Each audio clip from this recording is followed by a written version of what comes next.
Minister zahraničných vecí a obchodu Peter Szijjártó povedal, že z príkladov toho, čo sa stalo Donaldovi Trumpovi na súde a Robertovi Ficovi vo verejnom priestore, je jasné, že promieroví politici čelia v dnešnom svete výnimočným ťažkostiam.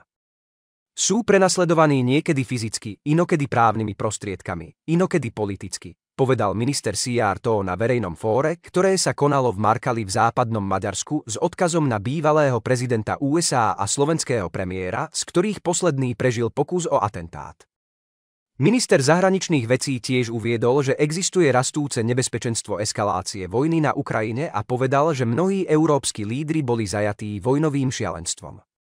Zatiaľ, čo sme prijali 1 000 000 utečencov, západoeurópania hrajú vojnové hry, povedal.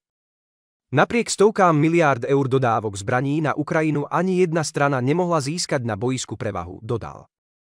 Diplomacia bola podľa neho jediným riešením a dodal, že čím skôr sa začnú mierové rozhovory, tým lepšie. Uvítal nadchádzajúcu mierovú konferenciu vo Švajčiarsku, ale dodal, že je problémové, že sa Rusko nezúčastní.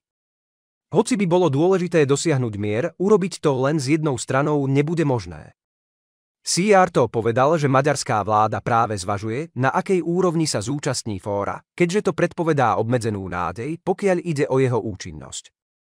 Len vonkajší faktor by mohol priviesť Rusko a Ukrajinu k rokovaciemu stolu, ale práve teraz nie je na túto úlohu žiaden vodca veľmocí.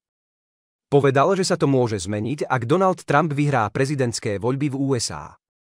Trumpa nazval mužom riešení s 2 nohami pevne na zemi, ktorý mal väčšiu šancu ako kedykoľvek predtým nastoliť mier.